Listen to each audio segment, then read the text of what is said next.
The committee is resumed. Kia ora tātou no reira te whare, inga iwi, inga rio, inga hawe wha tēnā koutou, tēnā koutou, tēnā koutou katoa. Good evening, honourable members. We're on the committee on the Appropriation 2011-2012 Estimates Bill and the Electoral Administration Amendment Bill number 2. So the committee stage is resumed.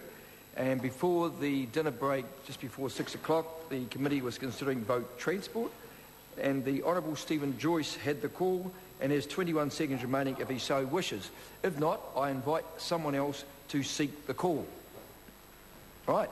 The question is that the vote transport stand part of the schedule. Those of that opinion, please say aye. Aye. To the contrary, no. No.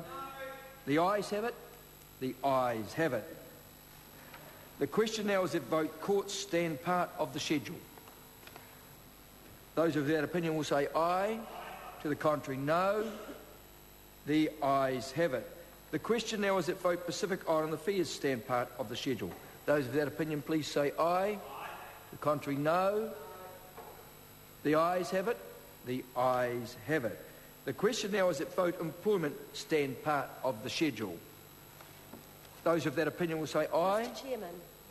I call the Honourable Minister Paula Bennett. Mr. Chairman, thank you. Thank you for allowing me to take the call. I'm not overly surprised that there's not a call from the opposition on this, as we've actually had no hearing requested in estimates on this vote employment for the last 2 years. They did not ask the Minister to come before the Select Committee this year. They did not ask the Minister to come before the Select Committee last year. And on something as important as vote employment, I think that it would have been quite surprising, to say the least, and quite surprising actually this does seem to be the call from the opposition on this particular issues around employment, that there's pretty much hands off and there's no real questions for them.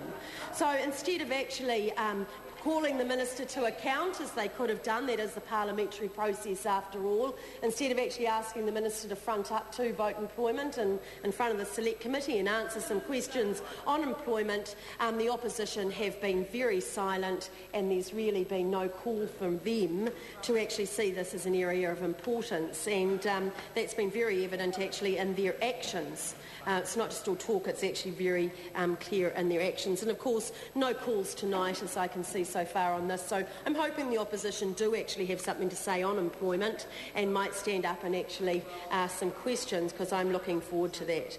So employment, of course, is crucial, and there is absolutely no doubt about it that we have seen some very tough times in the last 3.5 years. As we came out of the global recession, we saw the unemployment rate rising, we saw more people unemployed, we saw both employment go down and unemployment, of course, increase. So we saw fewer people in the marketplace and in the labour market, and we also saw hours reducing, which was quite interesting. So when you think about how businesses and corporates and those sorts of jobs actually responded to the recession, we saw a great reduction in hours worked.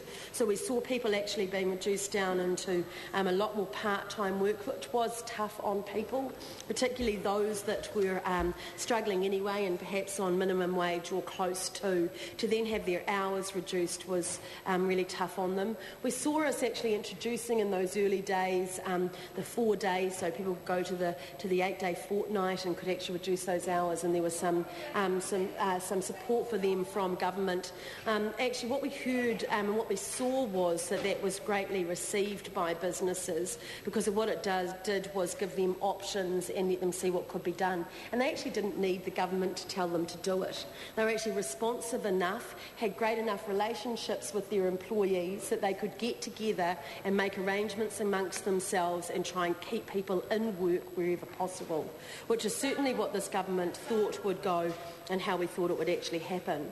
As far as vote employment is concerned, we saw the unemployment rate certainly top out there. We didn't see it get as high as some other countries, but then again we didn't see ourselves hold ourselves exactly against that comparison of Australia either. But when you look at the USA at sort of 10.1%, when you saw Ireland going into double figures and higher, then that actually got to be really, really tough. And I mean, we see a bit of chipping in from the opposition right now. Anyone that's unfortunate enough to have to actually watch Parliament won't be surprised that we're getting a little bit of chipping in from the opposition, but we don't actually get them asking the Minister to go in front of the Select Committee. We don't actually hear them taking a call on vote employment. So as per usual, it's hot air of a bit of blowing across the House, but no real action, no real accountability and no real holding to account either is what we're getting from Labour, and that is actually a fact. So we now have 2.2 million New Zealanders in work, 61,000 jobs created since 2009. We are seeing more full-time jobs now than we did, more women in work, increasing wages and more hours for those workers that were in jobs. So what has happened is the labour market has responded. They tightened up when they had to, they went through some tough times, but now they are actually increasing hours. We see it through the HLFS, we see them taking more women on, which I'm always pleased to see. The number of young people in work has of course been concerning not just to the House but to New Zealand overall, and we certainly have had some concerns around the 16 and 17-year-olds, and their rate has certainly increased. But we have seen more than 5,400 young people over the last year to June, and we've also seen the number in not in employment, education or training. We've also seen that number go down. The question is that... Mr Chair.